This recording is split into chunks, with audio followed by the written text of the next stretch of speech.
I've delivered a lot of presentations in my day, but I've never begun with such an amazing preamble. And those are big shoes to fill. The level of truth and beauty that we just experienced is something which it's a tough act to follow. I want to thank Kirsten. I want to thank everybody here for coming, for all of the organizers behind the scenes who made this possible. Coming to Switzerland, to Europe, has been something that Cynthia and I have been longing to do for a long time, and we were just talking about the need to basically get out more. We do a lot of interviews, a lot of presentations over Zoom, we do a lot of writing, but the actual offer that Kirsten made for us to jump over the pond from Canada and come and speak to an event hosted by Kernpunkte was an opportunity we couldn't afford to miss, and especially with such a theme of the nature of humankind. I mean, who could say no to that? And we are in a moment right now where a lot of people are afraid. They're afraid for good reasons. We're living through a historical moment that many people do not get to live through, to experience. And so in some ways, this is new terrain, although there are historical precedents. We have periods of renaissances, we have periods of dark ages. We've got periods where ideas that were in harmony with natural law were able to thrive, to blossom, and other times when they were thwarted, when folly, corruption took, unfortunately, the ruling, the ship of state to a bad direction. So we're going through turbulent times. We're going through the end of a system. And even though, for those who have seen their program, they noticed that the class that or the presentation I was preparing to deliver was titled Transforming Useless Eaters into Useful Creators. I was thinking on the plane ride over that perhaps, since this is going to be an early presentation, it would be better to maybe change the focus a little bit and introduce some elements of geopolitics. I'm very happy that Kirsten introduced some elements of very important philosophy, and I'm very happy that these important concepts of beauty have been expressed. And thinking just quickly about something Kirsten was making a point about regarding the difference that has been forgotten of the qualitative difference between human beings and other forms of life, as beautiful as all life is. There is qualitative differences that have been obscured, which have made our current society susceptible to certain false lines of reasoning, certain false modes of feeling, which has driven us into a place where it's very difficult for many people to think through the lies that are behind the surface appearance of arguments that appear to be attractive on the surface, that some politicians say. And we've all seen, I think, our fair share of ugliness, of ugly lies that brought us all here. I mean, I don't think that many people would have come here had they not realized that there are many very dangerous lies pushing us in a direction. One of the points is that Kirsten made that I really liked is that animals see, human beings can do more. Animals see they can express sight with their eyes, they see things, but human beings alone can see sight. We could see it, but not through our eyes. The power of sight that causes the eye, that causes the reason why things see, is something which can be seen, but only through the mind's eye, when we learn to think with reason, right? When we learn to see behind the surface of things to causality. And I remember Gottfried Leibniz, a wonderful, wonderful philosopher and metaphysician and statesman, made a point that I first didn't understand this when he said, it would be incorrect to follow the materialists who say that we see because we have eyes. That would be incorrect. Instead, he said it would be more appropriate to say that we have eyes in order to express sight. It seems like a small difference, but it's a very big difference that gets at the core topic of the question that I'm going to address in the course of the following hour or so, called Open versus Closed Systems, the Growth Needs of Humanity in the 21st Century and Beyond. In the course of this exercise, we're going to look at some ideas of principle on the very large, general concepts that one might call universal, the question of the power of sight being something that is, I would think, in the Platonic domain of the eternal, the immutable, eyes come and go. But sight is something which is beyond that, it is transcendental. And we're going to look at different manifestations in history and in the future and in the present that are shaping our present moment of potential. And that is what we're in. This tension that we're feeling is ripe with potential for great good or great bad. that is underdetermined, and a lot of that is being affected by the free will, the choices that we make coming out of today, how we choose to see ourselves, and the self-identity that we choose to give ourselves going forward. And it is about free will at the end of the day. The question of listening to Felix Mendelssohn, who said, he was somebody who kept Beethoven's method alive, and Beethoven had a very important point regarding his musical composition, which he said, my aspiration is to be as rigorous as it is free. My music must be as rigorous as it is free. That seems like a paradox, because people think rigor, lawfulness, structure, freedom, these are two incompatible ways. You have to pick one or the other, be a right-brained or be a left-brained person, right? Be a feeler or be a thinker. That is a fallacy. And the fact that we just were moved through something that involved lawful harmonics, lawful rhythm, but also an unspeakable beauty that we couldn't put words to, is, I think, a great demonstration of the coexistence of freedom and reason and creativity when it's done in a real organic way. So one last thought before I plunge into the following slides, is that following on the question of we see in order to express sight, or we have eyes in order to express sight, one could say as well, if you were let's say if you were a Davos creature, a technocrat materialist who doesn't believe that such things like freedom or dignity or beauty have any merit, because these are abstractions created by people but are not scientific. What is scientific is the atoms, the material world that we live in, the forces of the cold laws of nature. Well, they would say, well, beauty, justice, freedom, these things exist because there are people. If there were no people, there would be no such things. One could inversely use the Leibniz method and say, well, maybe people exist in order to express freedom, justice, beauty, creativity that are already there in nature, that are the immutable, eternal principles filling all of the universe, both within and beyond, right? And it takes you into two very different worlds of thinking about everything else. You could use the same words. Two people who live in these two different paradigms, the materialist from Davos. We're going to meet one or two of them. Cynthia is also going to introduce you to a few creatures tomorrow as well. They use similar words as somebody who thinks like a human being, but you could see that the ideas associated with the words are very different. So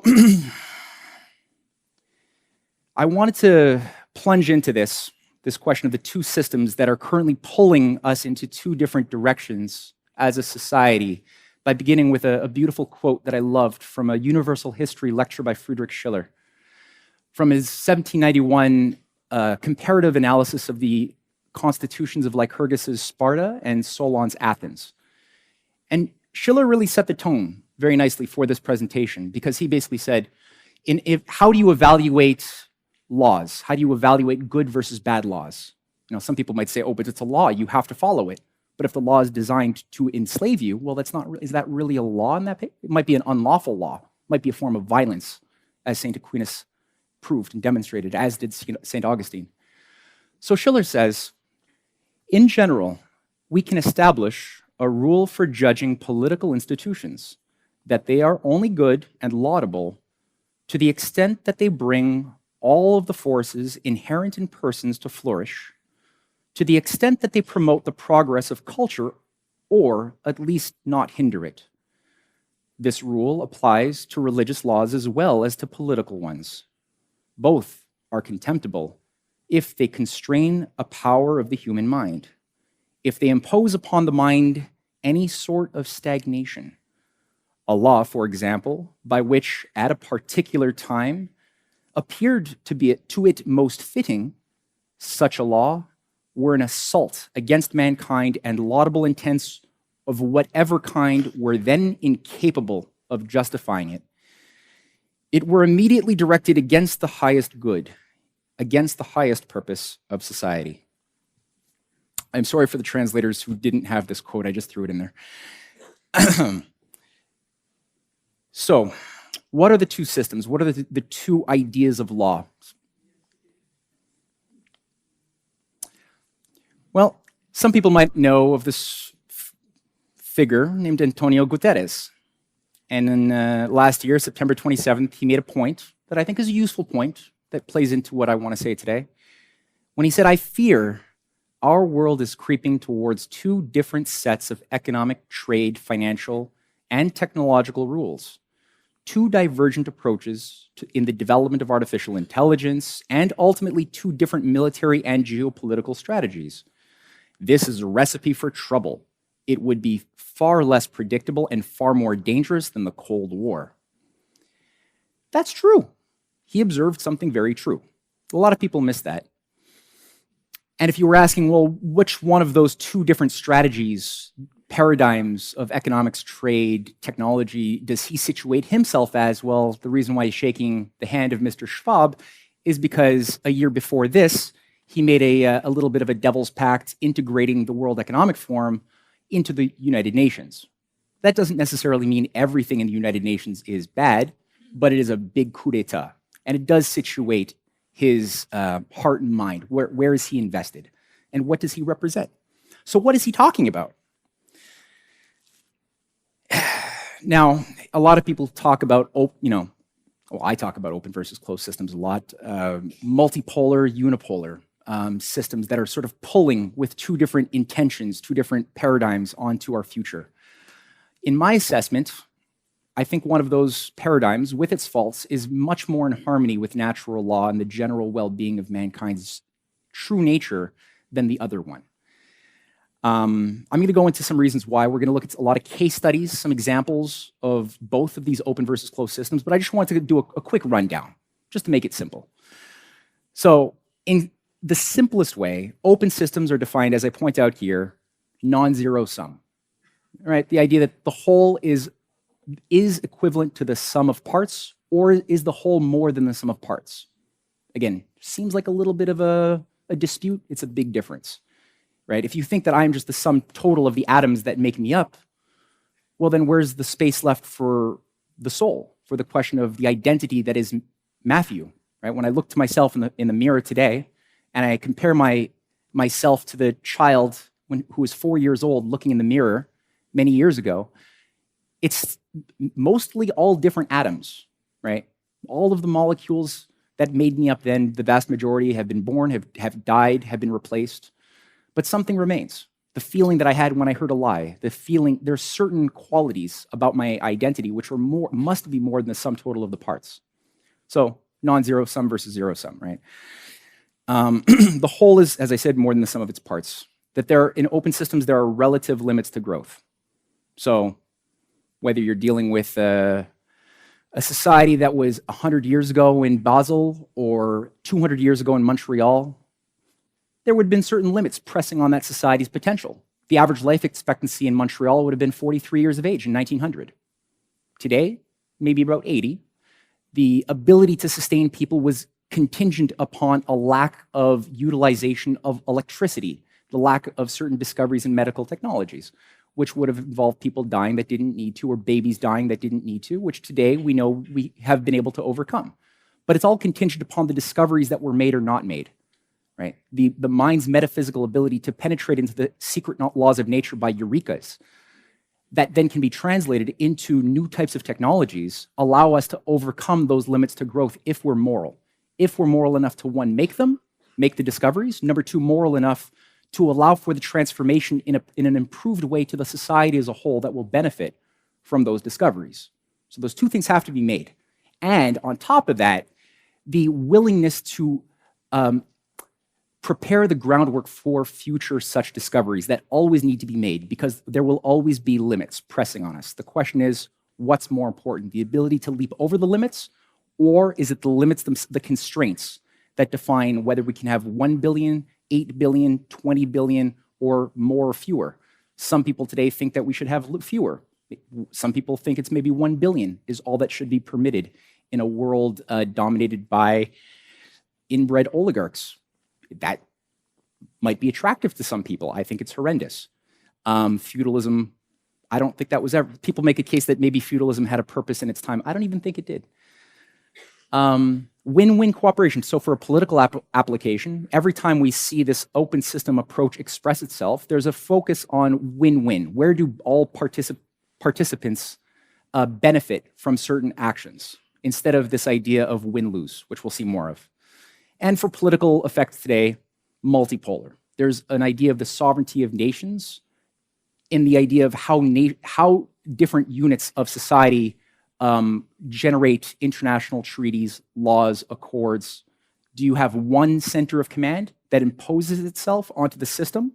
Or do you allow for multiple centers of gravity where a constant dialogue, a constant symphony of sorts is a more compatible analogy in that type of world? So that's a quick overview. There's probably more that could be said, but I'll keep it there. Closed systems is kind of the opposite of everything I just said. So, zero sum, the whole is the sum of its parts. That's it. There's only so much pie to go around, so that in a world of a closed system thinker, you live in a world of limits, of scarcity, of diminishing returns, so that the more babies you have, that's the more mouths that require food, that's the more pollution machines, that's less space for everyone else, the more people, right? That's a very nightmarish way of looking at babies who are potentially all brilliant geniuses. Think about every one of the 45,000 children working in Congolese cobalt mines for our cell phones and photovoltaic cells for Green New Deals.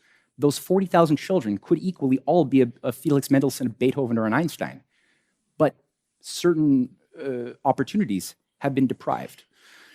So that's one of the effects of zero-sum thinking. You live in a world that is of scarcity. You don't create abundance, you create scarcity. The whole is thus the sum of its parts. The limits to growth are presumed to be absolute. We must only adapt to limits. We cannot overcome them, because if we overcame them, well, I'm sorry, certain vested interests who have monopolized the trees, the lumber, might not like that creative people discovered that by burning this dark stuff, we can get more efficiency of heat to do more work that supports more people at a higher quality of life, but that renders all of the monopolized lumber that was formerly being burnt to keep warm and cook our food, that renders that a lot less strategically viable to manipulate wars, to reap profits. Same thing as we go into oil, same thing as we go into the atom. Each time a new discovery is made, it renders the old system, the old structures, fragile. Right? And those who had vested interests in those old structures, including structures of thought in the textbooks, are also, they lose their strategic advantage. So there's a political application to this. Obviously, based on everything I've just said, it's win-lose. It's competition-focused. It's based on a race of each against all in a world of diminishing returns. It's extremely Darwinian in that sense. Right? The rule of the strongest will and the fittest will survive. The weakest will be weeded out. And as I mentioned, it's unipolar, one center of command. It doesn't allow for the confidence in free will, in the ability for people to think for themselves, to overcome their problems. It's very insecure in that sense. So you're in a closed system when, well, there's a few shadows. So just like one could say from a Platonic perspective that we see things, the things we see are the shadows. The cause, the light itself, is the light of reason that sees sight, that sees the idea of justice, that sees the idea of freedom. But there's an ability to see with something beyond the senses. So the shadows of a closed system reaching its lawful climax of crisis looks something like this. This is a North American grid featuring a breakdown of about 170 years. The point that I think is the most useful here is around 1970, when we all of a sudden had a steep decline in the industrial manufacturing product, the output of society, the jobs that were associated with production, started steeply declining while simply services began to massively increase. Agriculture went down. That period of the early 70s is an important period where a new paradigm of money, of value, became dominant. But it became dominant not because it was the natural course of human destiny. It became dominant because there were political agencies that killed people like Martin Luther King Jr., that killed people like Bobby Kennedy, 1968, earlier John F. Kennedy, Enrico Mattei, Dag Hammarskjöld. There's many more. But this type of transformation of society could only happen through the destruction of certain key figures who would not be willing to let that happen over their dead bodies. Another example of when you're in a crisis point is, what are the potentials? Right? People talk about reality. Well, what is more real, potential or reality as it is in the present? Well, I would say in thinking about this, potential is more important in many ways than reality. Reality comes and goes. It's always fleeting. Potential is something which is always there, but always affected by our decisions, our thoughts, our ideas, our will. One of the things was the lack of will. John F. Kennedy had made a focus to have nuclear fusion power as the new domain that would transcend hydrocarbons within a few decades. The idea of going beyond the limits on Earth towards space exploration, which he called for. He drove this. He fought against the military-industrial complex. He even invited the Russians to work with the Americans in 1963, 1 month before he died, when he gave a United Nations speech saying, well, let's work together to end the Cold War, to end mutual assured destruction, and create a climate of cooperation where both sides put forth a vision and a program to land a Russian and an American together on the moon, and as John F. Kennedy said, to go beyond that, to always seek new limits and new discoveries. That faith in the future completely collapsed as the ideas of fusion power, fusion rockets, the Minerva rocket, which John F. Kennedy also invested massively in, was all canceled over his death. And the new groupings that came in, people like Henry Kissinger, Zbigniew Brzezinski, David Rockefeller, the Trilateral Commission, which many of you know of, ended up doing something that involved shutting down all investments into R&D, into fusion. And as we see, these are charts that were made back in 1978 with the actual funding, meaning what was called fusion never. And people say fusion's always 30 years away. Well, it's because they actually didn't give the money necessary for scientists to build the prototypes to test their ideas. And they let these great scientists get old, demoralized, and die off, never getting to actually test their thoughts. And these are different scenarios that were put forth in the 70s by a congressional committee on what would be done if proper resources and vision that was long-term were provided. Another example, the collapse of, that's in the universe of the small, the geometry of the atom. But what about the geometry of the macrocosm? The peak funding for NASA was 1965. It immediately was slashed every year after 1965 when it was peaked at 4.5% of GDP, down to less than 0.5%. So this was, again, a demoralization after NASA was killed, the opportunity to find new ways of changing the rules of the great game on Earth. The mutual assured destruction was annihilated as people were kept in a controlled environment, a closed system. And we could see the effects. The ethos that made our society viable was premised around the concept that the simple maintenance and also improvement of vital infrastructure, water systems. This is, for example, a Chicago metropolitan train track support beam rotted out. This picture was taken this year. 34,000 passengers on 70 trains cross this pylon every day, right? That's insane. That would take a few $100s worth of soldering iron and maybe some steel to fix that. This is one tiny symptom of a macro problem, right? The US Society of Civil Engineers has assessed that approximately $5 trillion needs to be invested simply to bring basic infrastructure up to safety standards. It's that bad. And I mean, we can go on, but just to give you a taste. So the physical economic basis has been hollowed out under a world of exporting our factories to cheaper and cheaper labor markets as we transformed what was once, a society of sovereign people who could produce and consume into a society of consumers. And that was the idea. We're now in a consumer society. We can now just consume, and that's all we need. We'll let people we don't have to look at do the dirty work in Africa and Asia, and we'll just be the beautiful people that just consume. And somehow things will work out. That's insane. But certain people who knew better didn't take a stand. And so we now have the consequences of those foolish decisions. That can be corrected, but a different way of thinking about politics and economy has to be rediscovered. I won't say be created, but be rediscovered since we once had it. It's there. On a financial level, I think the last graph I'd like to show is what was growth? Because we were told for the past 40 years, there's growth, there's economic growth. That's what everyone was told every year in macroeconomics and business school. Where's the growth? Well, what they've been looking at has not been the real economy, the thing that supports human life. That's not what they were looking at. That's what the old value system of economists who are obsolete used to think about. The new economists were trained to worship money, and were trained to look at the variables that involved speculating on debts, right? Creating debts that maybe could never be paid, bundling them, gambling with them, insuring on them, gambling on the insurance on those, and that was what became, in different ways, derivatives. So just this is a 2012 graph featuring just simply the big 5 American too-big-to-fail banks that we've been pouring money into. Canada has its own too-big-to-fail, Germany, Switzerland, we all know what the case is.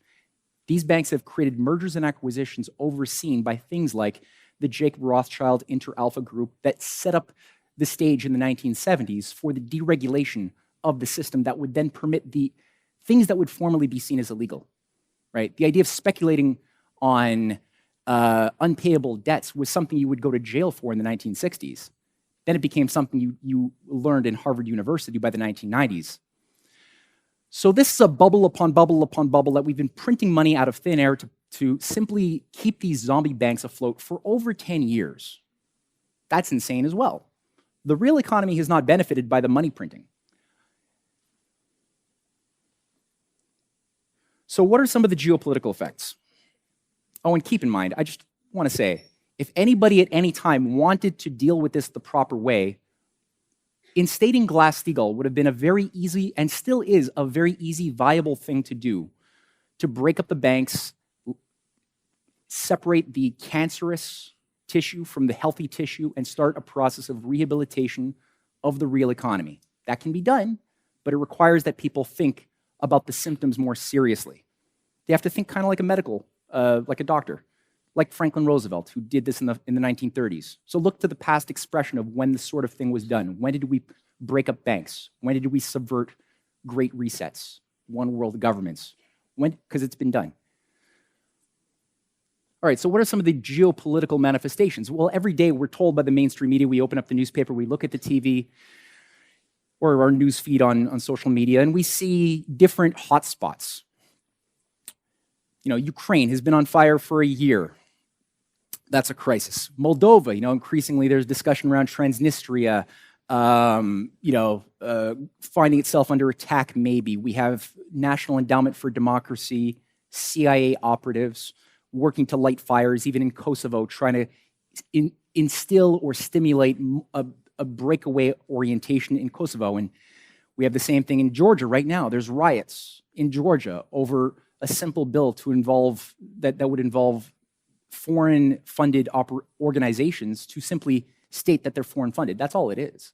The West does it, but that's not permitted in the eyes of Samantha Powers or the other creeps at the US State Department who wish to use color revolutions to destabilize governments that they don't like, that are acting too nationalist. So Georgia, a candidate for NATO that's already been overthrown by a color revolution before, is being set on fire. Hungary, has seen Samantha Powers recently pour tens of millions of dollars into the reactivation of every single destabilizing organization that the U.S. has at its disposal. Syria, once more, is being lit on fire with white helmets, other Western Front groups to, again, try to bring back the policy of regime change there. Iran, the Undersecretary of State for the United States recently said Iran has 7 days before they have a nuclear bomb. That's absurd. But these are messagings that are very seriously being put out for a gullible Western population. Japan is talking about acquiring US-made long-range missiles and medium-range missiles, which are a direct threat on China.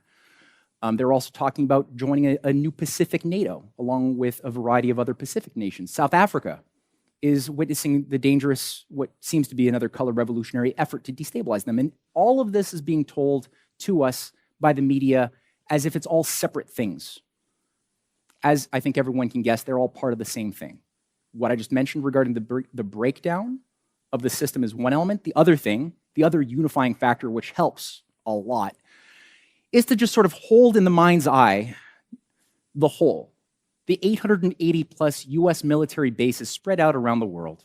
That helps a lot, because I guarantee you the countries like China, like Russia, like India, like Iran, like Syria, every other country that is not willing to sacrifice their people and their traditions over some altar of a great reset, they're looking at this very seriously. And what you have right now is 100,000 US troops stationed in the Pacific, 50,000 in Japan, 28,000 in South Korea, missile shield in South Korea, which are just US military colonies. And these things can be used to deploy against China, against Russia. You have the same thing with what's called full spectrum dominance, with an anti-ballistic missile shield that can become offensive very quickly around Russia's perimeter from the south. And you even have an increasing discussion right now to get Canada and Alaska to bring missiles into the Arctic as part of a northern attack on Russia. This didn't come about overnight. This has been going on since the breakup of the Soviet Union. This was the one world government, the New World Order that Zbigniew Brzezinski, that George Bush Sr., that Kissinger, that Joe Biden celebrated in 1992. So these are some of the important factors to keep in mind. And I don't want to depress everybody here, but I had to go through a little bit of negation before we could properly, I think, appreciate the positive light. So a little bit of darkness sometimes for contrast. Some dissonance can help you appreciate a melody. Now, I don't know what people think of China. I don't know. I know that the general population in Canada, where I'm from, as well as America, has been consciously driven into a fear, what's called fear porn, a frenzy of fear and paranoia regarding China. That's a conscious effort by the deep state, by the mainstream media, by the intelligence agencies. So if you were to ask a survey of North Americans what they think, I could tell you that generally they've been brainwashed to think that that's the supervillain. Unless you're a Democrat, in which case the supervillain is Russia. But in neither case is there a general understanding of what are these things that Edward Snowden exposed, that Julian Assange exposed. What is the Five Eyes? What is NATO? What was World War II, right? Did we really finalize World War II when none of the actual bankers that funded Hitler, that funded Mussolini, that tried to use these fascists as enforcers of a one-world government, were they ever punished? No. Were the leading Nazis that that carried out such atrocities fully punished? Well, few were thrown under were certainly executed in Nuremberg, but I could tell you from Cynthia's work, anybody who's read Cynthia's writings on the topic or her new book, which they can get outside, little promo there, they would know that about 8 of the leading SS Nazis went on to run NATO's Eastern European Command up until 1973, unbroken. That's a problem. So there's a lot of false mythologies that have been put forth in our minds to put us back to sleep, to get us to forget that World War II itself was never resolved. So Xi Jinping, okay, whatever people think, I'm just going to look at some examples of what China is doing, what Russia is doing, but first some theory, some philosophy. And China, keep in mind, is going through a Confucian revival. There is a classical renaissance in China as we speak, a Buddhist Confucian renaissance. You could see it in the media, in their shows. It's phenomenal.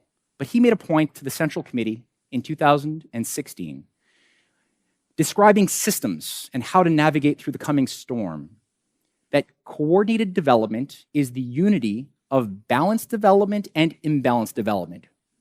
The process from balance to imbalance and then rebalance is the basic law of development.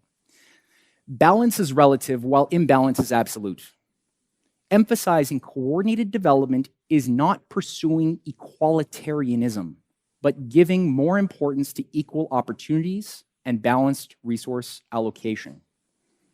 Okay, what does that mean? Well, as we discussed, every system coexists as both a one and a many, right? I'm many parts, but I'm one Matthew. As everybody here is a one and you are a many. You're also changing and not changing. There's something, as I already mentioned, right? Everything that is a conceptual system, whether it's a galaxy, a solar system, a cell itself, which is a very complex system with many parts that move together, or a metaphysical system like a government, a political system, which has many laws, many parts which move together for a purpose, they have both something which is constantly changing, but something that is also not changing, right? And that's very important conceptually as just a matter of basic elementary science. So what Xi Jinping is saying here is that both coexist, but which one leads in the dance? Is it the ability to change, or is it the absolute relative limits, the stasis? And I could tell you, somebody who is a unipolarist loves stasis. They love feudalism. They love the idea of no change as the dominant thing. They don't mind it if people change their positions or buy pizzas. That kind of thing is okay. Or change their sexual identity or whatever. That's okay. But they don't like it when you change, you break the rules that cause the stasis, as I mentioned earlier. So compare the idea of not his rejection of equalitarianism, but rather opportunities, equal opportunities. People say, "Oh, Xi Jinping is a communist into getting rid of personal liberty and ownership and bringing about massive, just equal outcomes." Well, that's right there, just a total rejection. First of all, China has a massive small and medium enterprise thriving system of businesses, but it also does have national controls too. It has both of those things. It has social policies, but it cannot be said to be simply one or the other. It's something different. And the fact that people like Klaus Schwab think that we should all be equally poor as we're equally eating bugs in a world of equally diminishing returns as we equally wait for our suicide pill to go for euthanasia to stop being, a weight on the environment, that's a different idea of equality, which from somebody who represents apparently global capitalist interests at Davos. Very different idea, and an irony that should be chewed on. But it can't just be the words he says philosophically. Let's see what's actually happening in China. Because a lot of people, they just don't know. I mean, our media doesn't talk about practically what has been done in China for the past 30 years since they kicked out George Soros. Most people don't even know that George Soros is not even allowed in China to set up anything. He's been banned. How'd they do that? How did Russia do it? Russia also banned George Soros in 2015. They were a little later in the game. China did in 1989. But that's worth asking the big question, like, well, maybe that has a role to play in the massive increase of life expectancies. What you have here is the constant increase of life expectancies in China, which has now reached 77.9 years of age on average, superseding the United States, which has lost 2 years of average life expectancy under COVID. I'm not too sure about Europe, but I don't think the trajectory is so far very good. But what we have there is a consistent rate of growth. What you have here in the bottom right is the per capita GDP, which we've seen skyrocket massively as poverty has been completely abolished, almost completely abolished in most parts of China. And with the current orientation, we're going to see a full abolishment. And more importantly, not only did China pull out 1 billion people from poverty in the course of 25 years, by doing something we used to do in the West, but we don't do that anymore.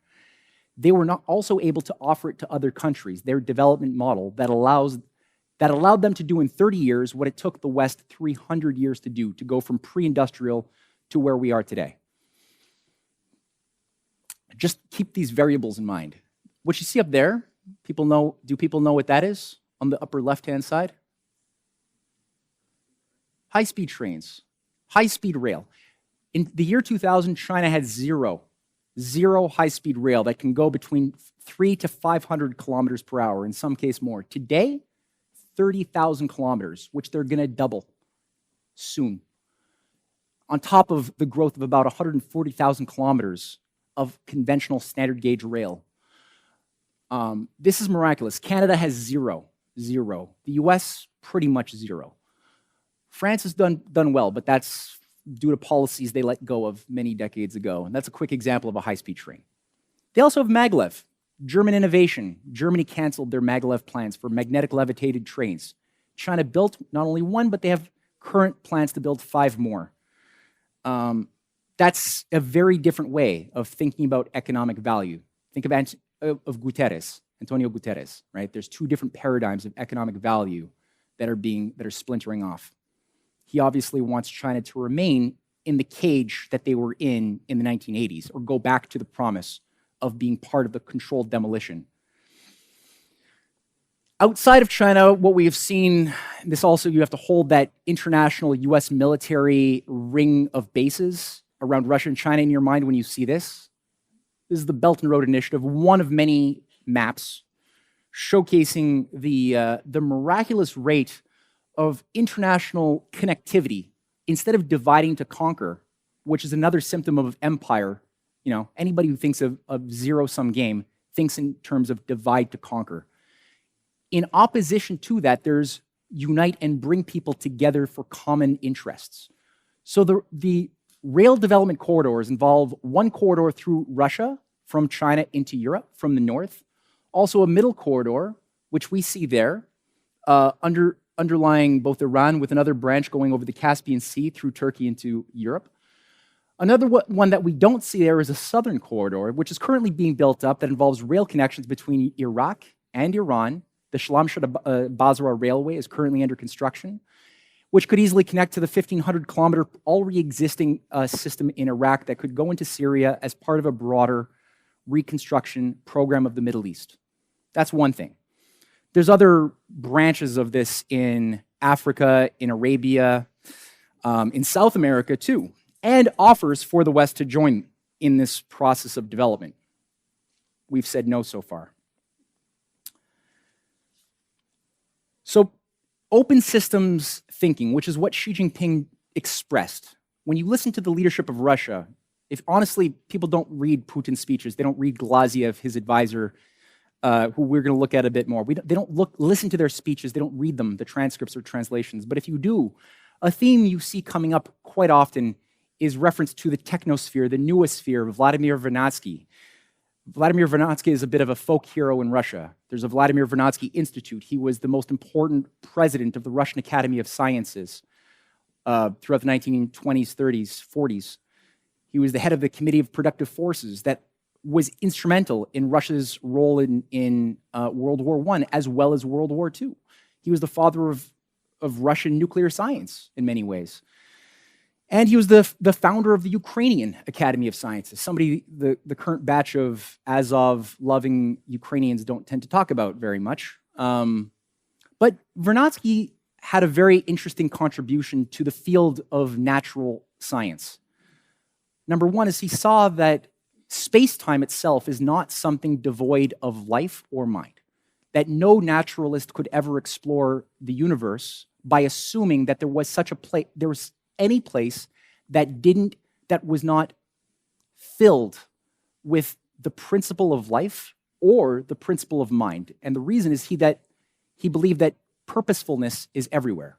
And if there's purposefulness, then that implies that there's some embedded reasoning, because purpose is a function of thought, of reason. If you're a materialist, that would not be the case. As I said, right? The materialist says purpose exists because there are humans. If there were no humans, there is no purpose. Somebody like a Leibnizian, like a Vernadskian, would say, no, purpose exists. Humans exist to participate in purposefulness. We have a purpose, but we choose it. But everything in the universe has purpose.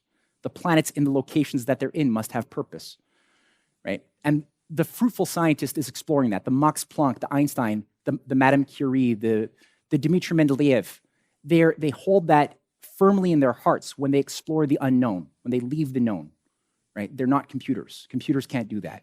Computers can only take what they already know and use as algorithms to go into the unknown. They can't make discoveries. Only a human being can do that. So, what did he say? Well, he said there's no such thing as nature itself. Nature itself is a coexistence of three-phase spaces. You have the lithosphere, the domain of matter that is not animated by life, the rocks, this table. Carbon, carbon is in the rocks and the table, in my jacket, in my body. But the difference between the carbon in my body, or the carbon in this table, or the carbon in a rock is different. The role that the carbon is playing, the nitrogen, the other molecules, is different. Because in the case of my body, it's animated by a process of life. The presence of life animates the behavior of the cycles of carbon, nitrogen, other things. So the biosphere is the domain of atoms, smaller but very important, that is animated by the presence of life. And then you have the noosphere, or sometimes dubbed technosphere, which is the, like, what is this? Is this lifeless? Is it organic? What is it? Well, it wouldn't exist in nature, right? This very thing, this machine here, this podium, exists because of human thought. Humans who had ideas and transformed nature in some way to advance a thought, right? A purpose. A chair has a purpose. I sit to sit. Simple. But everything that we see, there's really nothing in this room, very little, which maybe those flowers, maybe the branches, but very little exists just by nature. They're the effects of countless millions, billions, trillions of ideas, of thoughts which shape the environment that we're in. Even the language I use could be said to be fossils, noetic fossils in Vernadsky's language, right? So we're seeing the shadows of the unseen causes. And I'm saying this because I want people to get into the mindset of what is really shaping statecraft and decision-making in part of the world which doesn't want to burn. And a quick selection of Vernadsky from his biosphere is important, I think useful, where Vernadsky described the biosphere very differently from what we're often used to, when he says, the biosphere may be regarded as a region of transformers that convert cosmic radiation into active energy in electrical, chemical, mechanical, thermal, and other forms.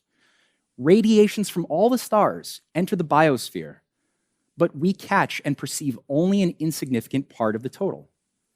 The existence of, because think about it, every star you see it because the radiant beams that emerged out of that star came to you, right? What you're seeing, what's hitting your eye when you look at a star, is that the direct effect of what that star created in every spectrum of the light, beyond even what the eyes pick up. The existence of radiation originating in the most distant regions of the cosmos cannot be doubted. Stars and nebulae are constantly emitting specific radiations, and everything suggests that the penetrating radiation discovered in the upper regions of the atmosphere by Hess, which is the ionosphere, originates beyond the limits of the solar system, perhaps in the Milky Way, in nebulae, or in stars. The importance of this will not be clear for some time, but this penetrating cosmic radiation determines the character and mechanism of the biosphere. This is a much healthier idea of the biosphere than much of what we are being told it is.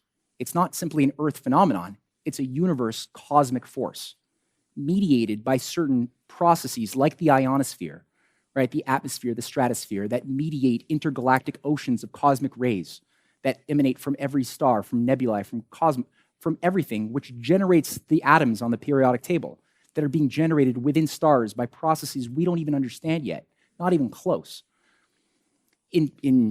Again, the Crab Nebulae, we don't even know what that is, but it's generating a lot of energy in ways that prove all of modern standard cosmology and quantum physics is wrong, but we choose to ignore it. But Vernadsky didn't, and this is 1928. So what the hell happened? Well, the fact that Vernadsky is a celebrated name in the West and he's barely understood in the East, vice versa. He's a celebrated name in the East and barely known of in the West is an interesting thing. So 3 case studies and then I'm going to stop. So 3 points that are pressing on the boundary conditions shaping the potentials of our world today, the Arctic. I mentioned the East-West New Silk Road, Belt and Road Initiative that was announced in 2013, and today it's really a very creative expression of physical potential, long-term thinking, 10, 20-year thinking. State banks, national banks that China never permitted to be privatized, they kept control of their state banks. If you do what Wall Street bankers do today in China, you go to jail, as it should be. You can't speculate on derivatives. So it's not just East-West. There's also a northern component that was announced in January of 2018 called the Polar Silk Road. This is embedded in Vladimir Putin's Far East development plans for the Arctic and Far East Siberia that were announced in 2019. This involves the creation of 5 major new cities to be built up in Russia's east and Arctic north, as well as what's called the northern longitudinal rail line that would be connecting the various northern ports. And the reason why this maritime route is so attractive is because it cuts 10 days off of boats traveling through the Arctic corridor to Paris or Rotterdam than it would if they traveled across the Straits of Malacca, the Suez Canal up here, the Red Sea, and Bab el-Mandeb Strait. That would be 10 days longer. So it's very attractive on a number of levels, but there's also a land-based road and rail development component to this as well. If you don't think that that's a factor in what the NATO military strategy is for militarizing the Arctic, got to revisit your thinking. Vladimir Putin first invited the United States in 2007 under George Bush to build the Bering Strait rail tunnel to connect Russian rail all the way through the Bering Strait, which is 100 kilometers of distance between Russia and Alaska.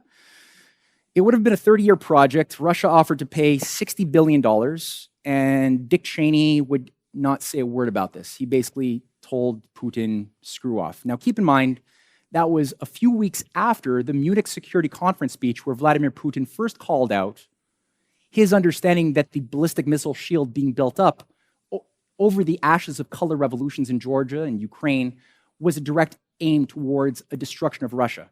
He called it out, and people can listen to that speech on YouTube. And then, in response, he said, well, we're not going to go for tit for tat. He said, what we'll do is we'll offer points of mutual collaboration, because there's a lot of resources in the Arctic. There's a lot of points that could benefit the rebuilding of our infrastructure, that could help Africa, that could help the world. But instead, we said no. But then this is Business Insider 2011. When Barack Obama was now in power, Vladimir Putin came back to the United States and offered it yet again. And once again, Barack Obama spat in his face and basically attacked him for whatever. So that didn't happen. In 2014, the Chinese government officially endorsed this, saying that this is an integral part of China's Arctic strategy. I won't say more about that.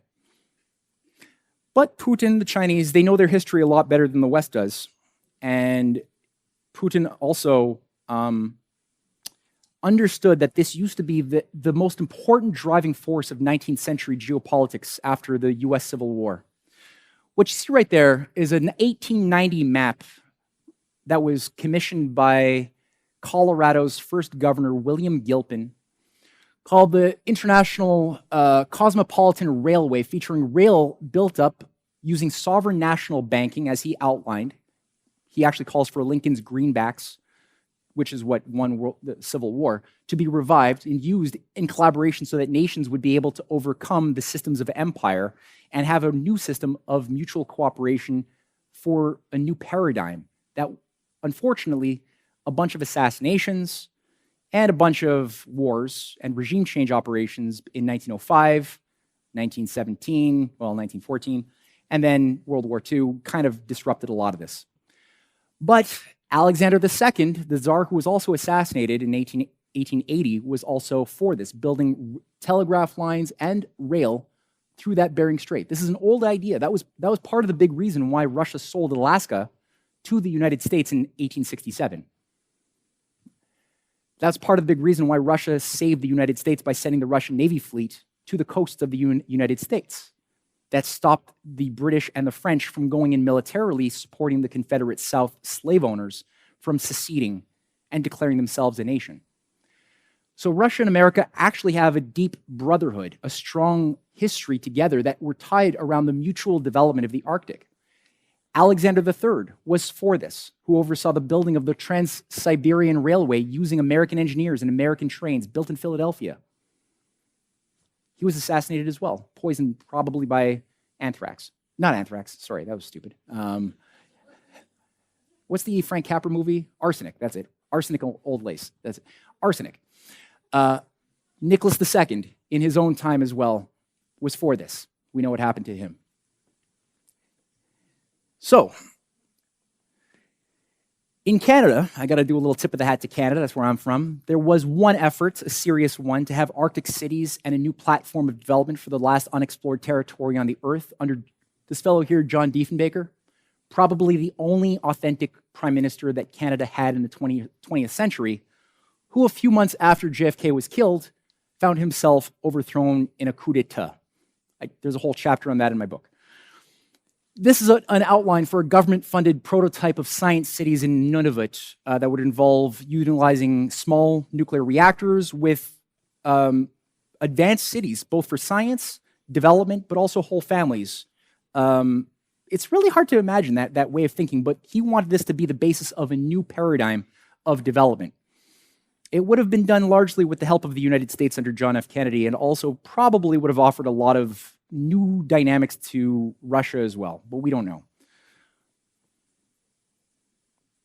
So that's one boundary condition pressing on our future. Another boundary condition that I think is very important, shaping the contours, the invisible contours of the world we live in, is the Middle East, or Southwest Asia, as I think most Middle Easterns prefer to be called. The Middle East does have certain British imperial connotation, after all.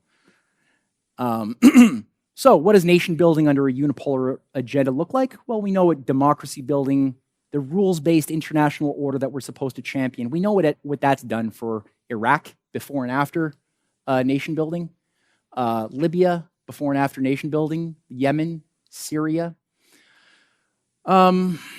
It's hell on earth. So that's one way of interfacing with Southwest Asia. Okay, what's a better way? Well, we already saw this map. So I threw a few things out there.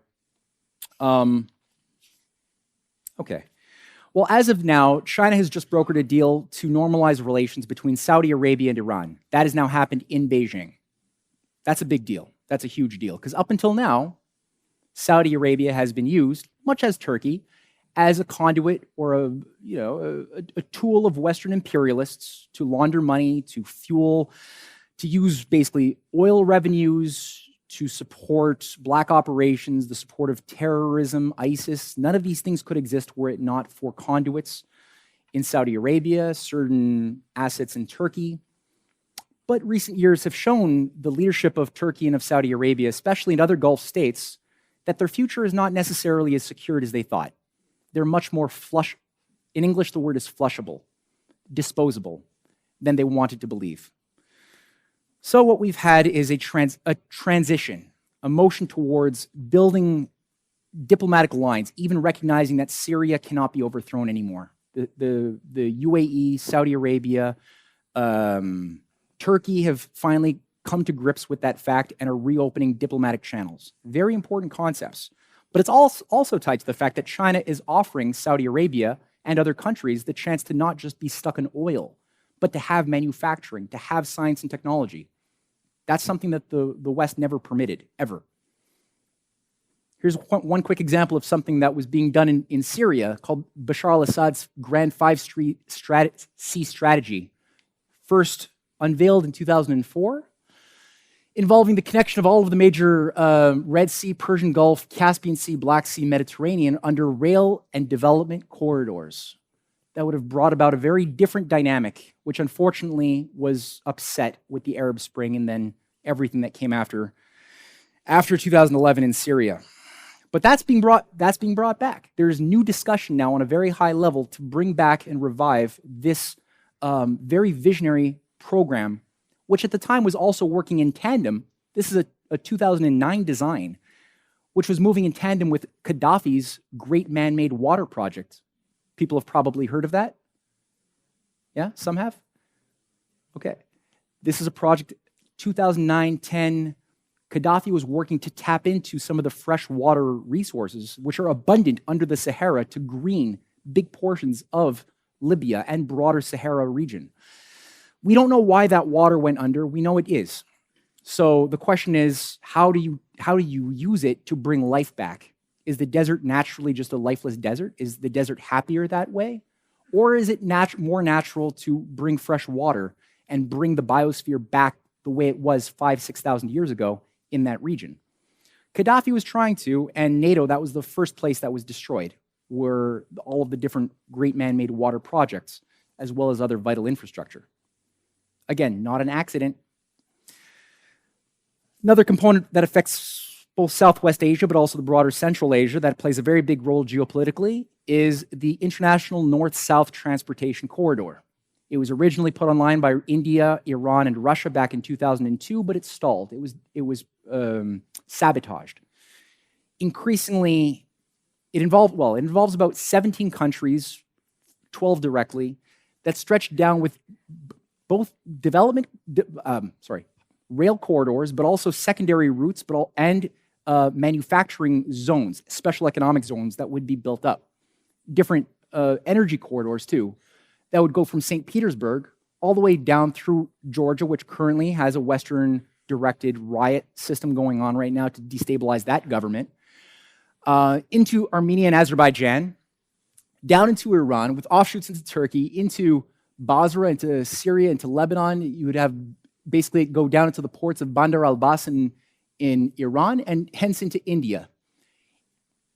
Western geopoliticians have been trying to frame this as a rival to the Belt and Road Initiative, but in recent 2 years, it is completely integrated. These are two sides of the same thing. Vladimir Putin's leading advisor, a man who is the minister in charge of macroeconomics development, is Sergei Glaziev, who has been overseeing the integration of the Chinese economic bloc with the Eurasian Economic Union. We're going to see more of his thoughts very soon. Some quick examples of just development, different ideas to green big regions of Egypt and the Sinai Peninsula that have been put forth.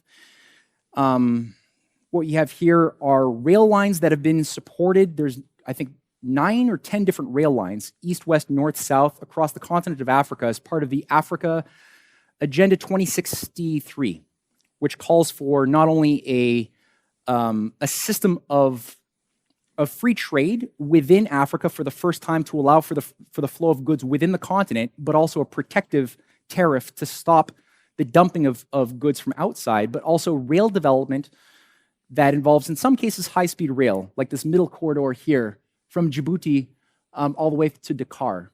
That's been endorsed by China directly. Chinese firms are already building this in piecemeal, starting with the Djibouti to Addis Ababa Railway. That's also part of a broader Ethiopian strategy for the Grand Renaissance Dam, building 6,000 gigawatts of hydroelectric power as of now. The destabilizations of Ethiopia caused by Western proxies in Tigray in the north has a lot to do with this positive development happening here. All of these programs would be transformative, and I think one thing important to keep in mind is that they would involve, for the first time ever, using common gauge railway. All of the imperialists, as many people who have looked at this know, never permitted, whether Belgium, French, British, Dutch, they never permitted common gauge rail systems anywhere in Africa in order to ensure that the continent would stay dependent and underdeveloped, divide to conquer. So this is now a rejection of that. You also have a program endorsed by the biggest Chinese water firm that's also building the biggest Move South Water North project currently underway. Phase 2, 1 and 2 are built in China, that involves moving water from the flood regions of the south into the dry regions of the north that would green big parts of the Gobi Desert.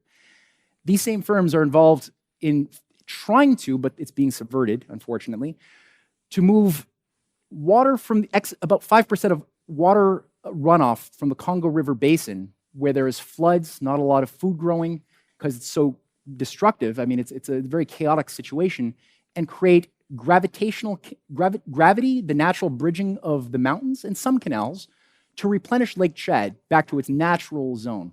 This would be a big part of greening the Sahara Desert. An Italian firm is also for it. It's called Transaqua.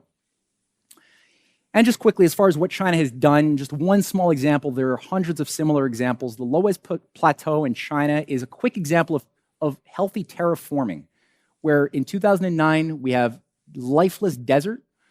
I don't know how that happened, but we know that by the act of mind with a long-term look toward the future, as well as an understanding of nature, can do miracles. This is the Loess Plateau, the same region today. You can't even recognize it.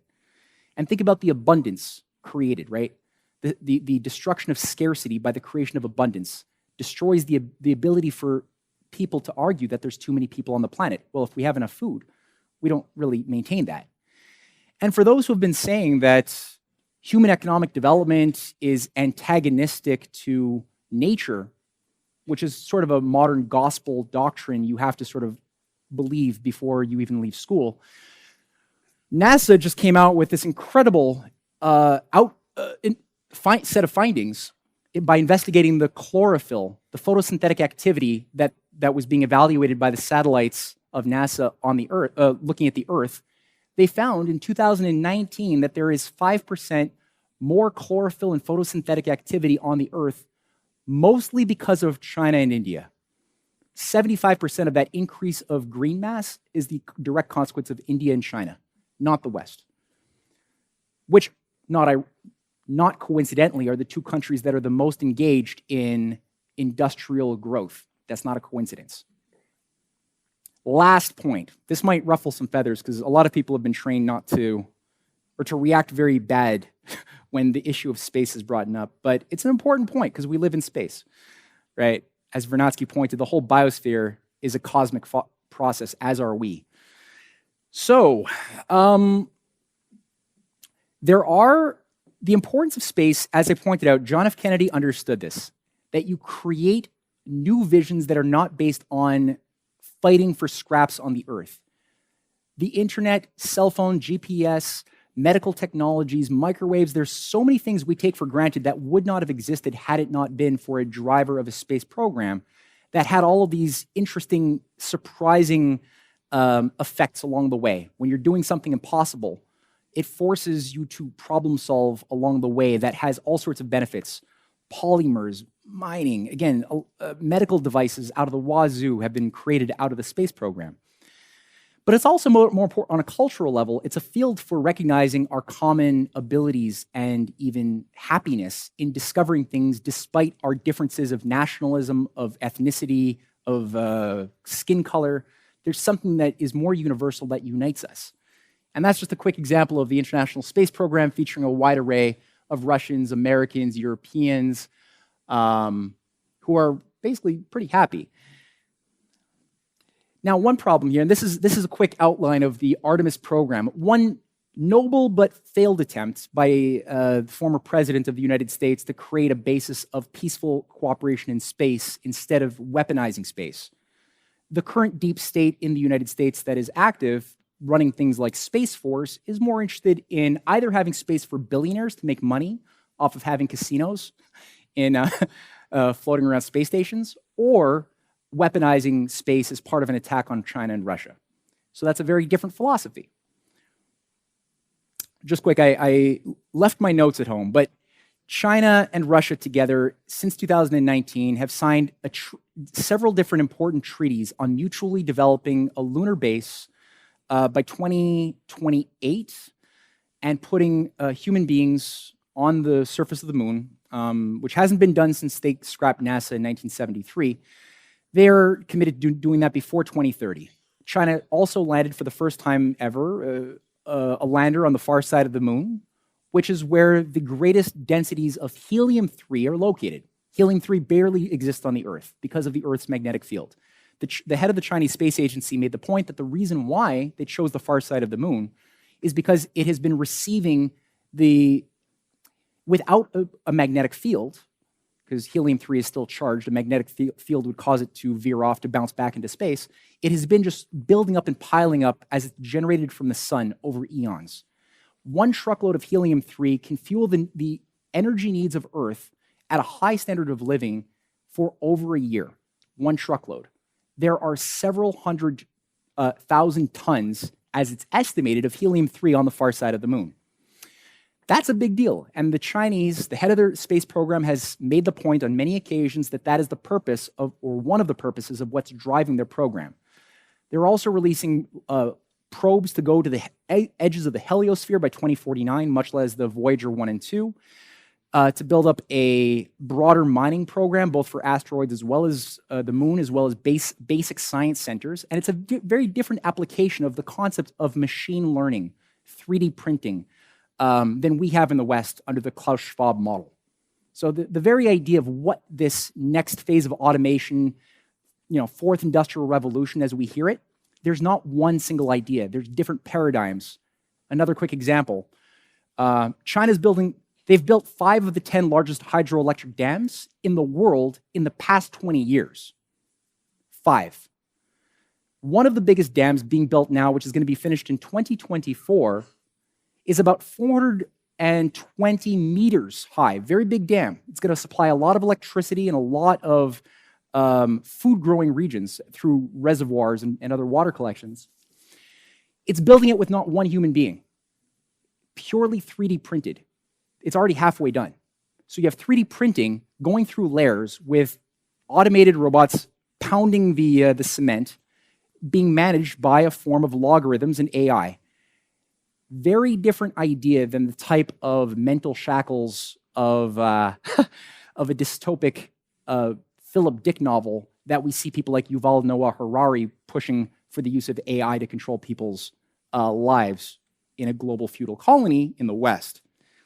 So very optimistic concept of space as a place to explore, to develop, and not to see as something where people go to die, right? Where Hollywood has taught us that space is just a place where no one can hear you scream. That's like what's been reinforced again and again for about 40 plus years.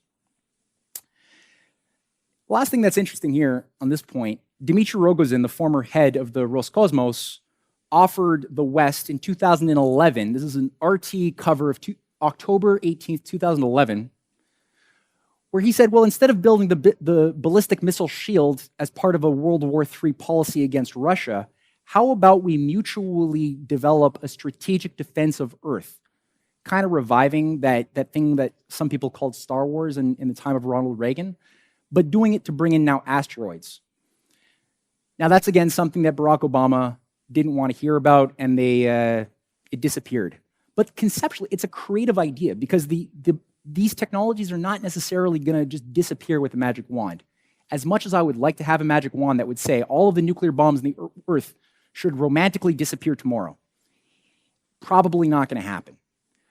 But if you have a policy where the paradigm is win-win cooperation and defense of Earth, which involves humans and the biosphere, because asteroids are going to hit, whether we like it or not, 99.9% of the species that ever existed don't exist anymore.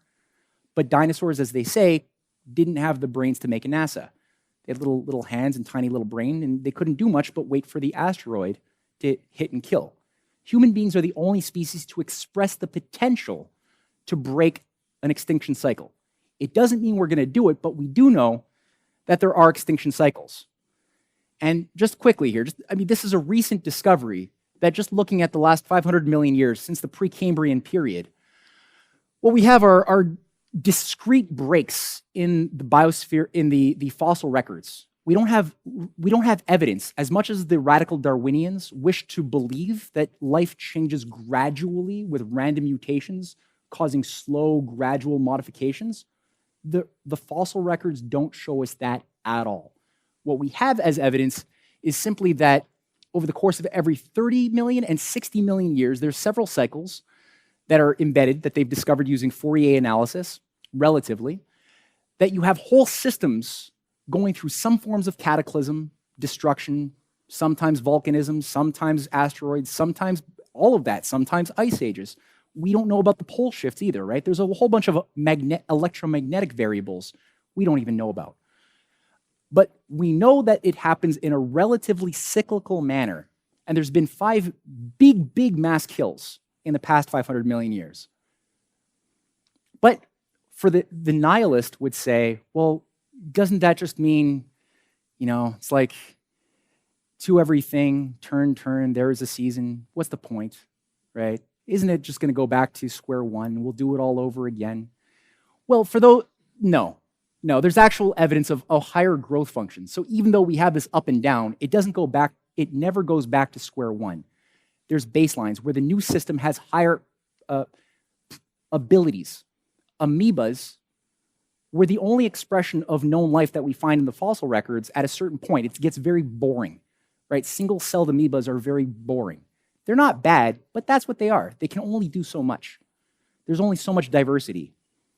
But as you get more advanced species coming into being, it gets more interesting, right? There's a greater speciation, division of labor, more complexity, but also more order. There's a law, but there's there's something that mammals have that reptiles just don't. And reptiles are good, and mammals are good. but there's something that mammals have as far as an expression. I think we all kind of know what it is. I don't know how to put it into words. Maybe it's feelings. Maybe it has something to do with the ability to express higher sentiments that mammals seem to be able to tap into, as well as biologically an ability to adapt to more hostile surroundings that reptiles, they get cold, they can't move, right? There's more internal dynamics within the heating mechanisms of a mammal, which it still requires more food than a reptile, but it has more liberty, more freedom to move, to adapt, and also to feel. Human beings have aspects of reptilian brains, they say, mammalian brains, they say. You know, we've got aspects that are in common with the crocodiles. We have aspects that are common with the wolves and the chimpanzees, but we have something more. And it's that something more that allows us to contemplate that entire process of mass extinctions and wonder, what's the purpose of human beings? Maybe it's to be the first species that breaks the mass extinction cycle. Maybe. Maybe that's part of the process. Maybe there's another reason, but maybe that's part of the reason. The James Webb Telescope is, I think, an interesting irony, because we're in all of this chaos on the earth, an economic breakdown, a cultural crisis, a military crisis, but yet we've had the ability to put online something, the highest resolution space telescope in history has been brought online 8 months ago, which has shown us the most penetrating, clear depths of deep space than we've ever been able to appreciate. And just one tiny section of the celestial sphere of space has demonstrated in areas that we thought were pitch black. We thought that people thought that there was no galaxies in these dark, dark regions. And the James Telescope and the earlier Hubble Telescope were put into long exposure. We're basically penetrating these zones of darkness and found that no, they're actually filled with galaxies. More galaxies than we can count, each galaxy being unique and expressing resonance with other galaxies. So each star within a galaxy is being birthed within the core of the galaxy by processes we don't understand. Galaxies seem to also be born and go through their own process of growth from, well, we don't even know. I'm not even going to guess. But we know that with all of this, we have order. Right? We have creative expression, but we have order. We have the golden section, the Fibonacci sequence that we could see organizing the growth formations of different galaxies. We see evidence of this type of process of harmonics on the quantum scale as well. This is what Max Planck was looking at when Max Planck made his pioneering breakthroughs, which he called harmonic oscillators. That was what Max Planck called the Planck constant. It wasn't a distance, the way the mathematicians made it sound, or who reinterpreted Planck. It was a harmonic oscillation. He was thinking in harmony. He was thinking like Kepler. And this is what we see. And I mean, just as an even quicker exposure, I mean, each galaxy has trillions of suns. Each sun has God knows how many potential zones of planets and moons. How many of those contain life as a cosmic force? How many of those contain maybe thinking life, perhaps? I don't know. We're not going to know if we keep on shutting down our space program, though, and cutting the budget to bail money or bail out too big to fail banks. That's for sure. Or killing ourselves in a nuclear war. That's not going to help us find out. We'll just help the asteroids along. And the head of the Chinese lunar space program, Yi Peijiang, said something very beautiful. And I thought it was a very poetic thing to say for a scientist when he said, the universe is an ocean. The moon is the Diaoyu Islands. Mars is the Huangyan Islands. If we don't go there now, even though we are capable of doing so, then we have failed our descendants. As far as the Chinese Confucian philosophy that involves a much longer term mode of thinking, it's a 5,000, 6,000-year-old civilization, maybe older. They think in terms that we're not used to in our consumer society West. And it's important just to sort of reserve judgment a little bit until we really explore the writings of Confucius, the writings of Mencius, and think about, well, what is really animating the meritocracy and the priorities of the Chinese, as well as their broader Eurasian allies who don't want to go down in a hail of nuclear bombs. which leaves me to the very last slide. And I really wanted to end with this because I really respect, the more I've read of Glaziev, the more I've respected him. Show of hands, who here has seen Glaziev before or knows of the name Sergei Glaziev? Got a few, okay. So Glaziev is somebody who, I'm not going to go through his whole biography. He's a student of Lyndon LaRouche directly. He gave a wonderful memorial, a memorial eulogy to LaRouche, who died a few years ago, and pointed out the science of economy, investigating deep history as well as culture, which he learned from studying LaRouche. And I encourage people, they can go and listen to his 13-minute eulogy online. It's beautiful. But he makes a point, and he's been the advisor to Putin. He's also, like I said, the minister-in-chief of macroeconomic integration of the Eurasian Economic Union, and a big player involving or behind the scenes organizing the work that Russia and China are doing together that is bringing on India and a few other countries too. I would say by few, I mean 75+% of the world population. Ideas rule the world. And no society, this is 2022, by the way, and no society, no state can do without ideology. When the absence of ideology is declared, it means the power of money, because the declared lack of ideology in the state and society is the recognition that they do not have a single system of values. They do not have goals of general development, which above all are private and clan interests. The absence of ideology is a kind of disguise of ultra-liberal libertarian ideology where the main thing is the interest of profit, greed. And as historical experience shows, such a society and such a state will inevitably crumble because they will plunge into the abyss of private and class antagonisms. When they forbade us to have an ideology, they cited the United States as an example. And here he's talking about the 1990s perestroika Russia, right, that was being raped. They said, no ideology, just let the markets rule, right? Don't have thoughts governing economic or policy. Let the markets decide, invisible hands. But invisible hands are invisible because it's better to steal your money when they're invisible.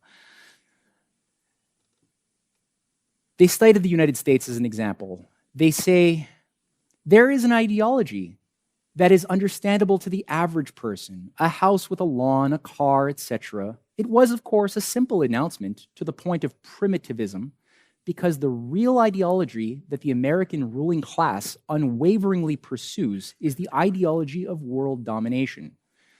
This is the idea of creating a global oligarchy that will rule the entire world and, in fact, exploit all of humanity, relying on the monopolistic manipulation of world capital. Within the framework of this coordinate system, Russia can only be a country of slaves at a more technological level than in Hitler's Third Reich, with birth control, movement control, and opinion control, etc. And the question of what kind of ideology our country needs is hard to answer. So he's saying Russia does need an idea, an ideology governing, but what will it be? Russian society is so divided that many social groups have directly opposing views on this issue. Therefore, one can now attempt to formulate only the most general principles of such an ideology. So it's like, what's he saying here, right? Is he saying we're going to craft an artificial synthetic religion? Is that what he's saying? Or is he saying something more universal? And let's just see. The theory of long-term economic development, which I am currently pursuing, shows that as human society develops, limits to growth appear, periods of stagnation and threats to the development of humanity's very existence appear, which must be overcome. The principle of overcoming these limits, difficulties, threats, fighting for something new, positive, creating new opportunities for the development of not only of Russia, but of all humanity. This, I believe, is the key principle of ideology that lies in the depths of the Russian character.